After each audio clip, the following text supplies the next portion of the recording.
দর্শক, এই মুহূর্তে আমি রয়েছি যে শিক্ষা চত্বর, সেই শিক্ষা চত্বর থেকে আপনাদেরকে সরাসরি দেখানোর চেষ্টা করছি যে যে সুফি সম্মেলন, যে ম্যাটস গ্যাদার ফর প্যালেস্টাইন, আমি দেখানোর চেষ্টা করছি যে যে সুফি রয়েছে, যারা সুফিবাদী যারা, তারা কিন্তু আজকে কিন্তু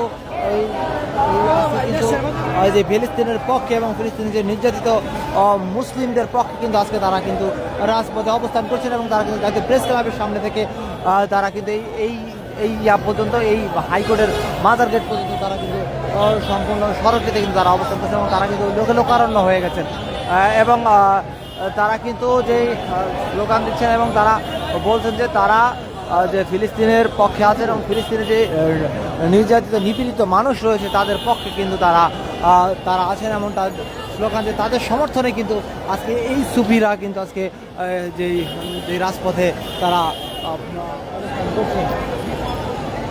আমি আপনাদেরকে আরও একটু দেখানোর চেষ্টা করবো যে প্রেস ক্লাবের দিকে আসলে ওই দিকটাও কিন্তু আসলে লোকের যেই জামায়াত তার ভিতরে কিন্তু আসলে প্রবেশ করার ক্ষেত্রে কিন্তু ব্যাপক মানুষের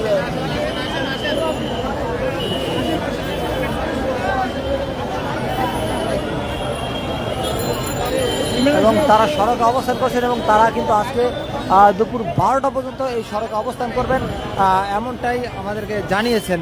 এবং আমি আপনাদেরকে দেখানোর চেষ্টা করছি যে হাইকোর্টের সামনে থেকে যে বারবার বেয়াদবি করেছিল, আল্লাহ পাক তাকে মুসার মাধ্যমে তাকে ধ্বংস করে দেওয়া হয়েছে। আবু জাহেল রাসূলের শানে বেয়াদবি করার কারণে কিয়ামত পর্যন্ত তার বাড়িতে পায়খানা এবং প্রস্রাব চলবে। যারা এই দুনিয়ার ভিতরে আবার রাসূলের শানে, আল্লাহ রাসূলের শানে যারা বেয়াদবি করবে তাদের সাথে ফেরাউনের মতো হবে এবং তাদের শাস্তি আবু জাহিলের মতো হবে। এখান থেকে তারা কোনোদিন বাদ যেতে পারবে না। আল্লাহ পাক বলছেন, ইন্নাল্লাহা ওয়া মালাইকাতাহু ইউসাল্লুনা আলান নবী। আল্লাহ পাক বলতেছে, আমি নিজে রাসূলের দুরূদ পড়ি, আমি রাসূলের সালাতু সালাম পড়ে এবং আমার কিয়ামত পর্যন্ত আমার যত ফেরেশতারা আছে তারাও পড়বে। এই জন্য পৃথিবীতে যারা আছে তারা আল্লাহ রাসূলের শানে যারা বেয়াদবি করবে, রাসূলের দুরূদের শানে যারা বেয়াদবি করবে, তাদের শাস্তি এই দুনিয়াতে চলবে, আখিরাতেও চলবে। এখন নেতানিয়াহু তার বিচার আমরা চাচ্ছি, তার বিচার হবে এই মাটিতে এবং সত্য হয়ে থাকা বিচার তার হবে। আল্লাহ পাক বিরুদ্ধকারী মুসলমানদের হত্যাকারী এদের বিচার আল্লাহ অবশ্যই করবে।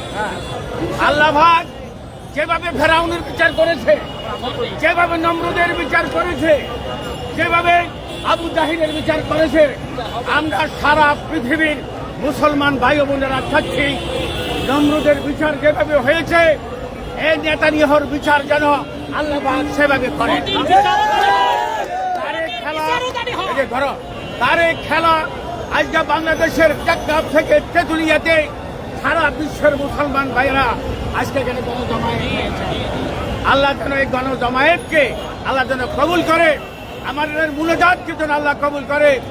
আল্লাহ যেন নেতানিয়াহুর বিচার ফেরাউনের মতো করে, নমরুদের মতো যেন করে এবং আবু জাহিলের মতো যেন তার বিচার করে।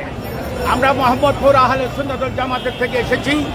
আল্লাহ এবং আল্লাহ রাসূল আমাদের এই আশা, আমাদের মুনাজাত, আমাদের রাসূলের পাকের দোয়া দুরূদকে কবুল করে নেতানিয়াহুর বিচার যেন আল্লাহ পাক যেন সশরীরে করে, এটাই আমরা চাচ্ছি। আপনারা শুনতে পেলেন যে একজন যে সুফি তিনি কিন্তু আসলে তার বক্তৃতা কিন্তু তিনি জানিয়েছেন যে তারা যে ফিলিস্তিনি পক্ষে রয়েছেন এবং ফিলিস্তিনি যে মুসলিমদের উপর যে ইসরায়েলি আগ্রাসন, এই আগ্রাসনের প্রতিবাদে কিন্তু আসলে তারা কিন্তু এই সম্মেলনে যুক্ত হয়েছেন এবং তারা কিন্তু এবং ভারতের যে মুসলমানরা নির্যাতিত সেই তাদের পক্ষে কিন্তু কথা বলছেন যে ভারতের মুসলমানদের যেন নির্যাতন না করা হয়, তারাও কিন্তু তারা এই সম্মেলনের মাধ্যমে প্রতিবাদ করছেন।